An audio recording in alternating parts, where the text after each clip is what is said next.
Halo teman-teman, kenalin, nama saya Hafiz From. Kesempatan kali ini, saya bakal ngenalin ke teman-teman tentang Masjid Agung Banten.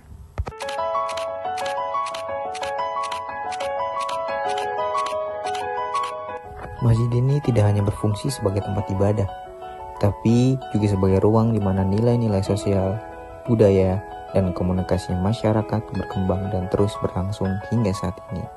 Melalui video ini, saya akan mencoba melihat Masjid Agung Banten bukan hanya dari sisi sejarah, tapi juga dari perspektif komunikasi.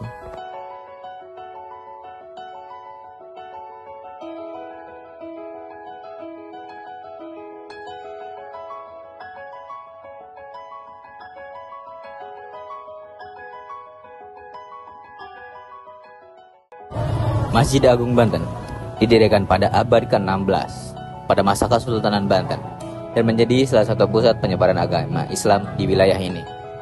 Keunikan masjid ini terlihat dari arsitekturnya yang merupakan perpaduan berbagai budaya seperti Jawa, Tiongkok, dan Eropa.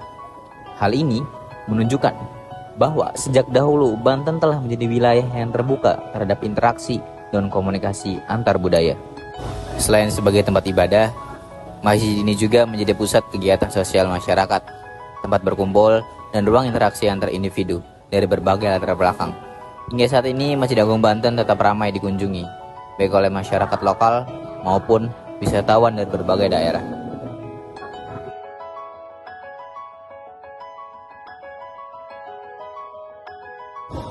Sedangkan, jika dilihat dari perspektif komunikasi, aktivitas yang terjadi di Masjid Agung Banten mencerminkan adanya komunikasi nonverbal yang kuat. Pengunjung secara tidak langsung menunjukkan sikap hormat melalui bahasa tubuh, seperti berjalan dengan pelan, berbicara dengan suara tenang, serta berpakaian sopan. Tanpa perlu aturan yang tertulis, yang jelas, pola komunikasi ini sudah dipahami bersama. Selain itu, masjid ini juga menyampaikan pesan melalui komunikasi simbolik, arsitektur bangunan menara, serta tata ruang masjid bukan hanya memiliki fungsi fisik, tetapi juga mengandung makna dan nilai yang diwariskan dari generasi ke generasi. Masjid ini juga berperan sebagai ruang komunikasi sosial, di mana masyarakat saling berinteraksi, berbagi informasi, serta membangun hubungan sosial dalam suasana religius. Dari pengamatan yang telah dilakukan, dapat disimpulkan bahwa Masjid Agung Banten tidak hanya berfungsi sebagai tempat ibadah, tetapi juga sebagai media komunikasi yang menyampaikan nilai-nilai melalui simbol, perilaku, dan interaksi sosial. Komunikasi yang terjadi di tempat ini tidak selalu berupa kata-kata, tetapi juga hadir dalam bentuk sikap, norma, dan makna yang dipahami bersama oleh masyarakat.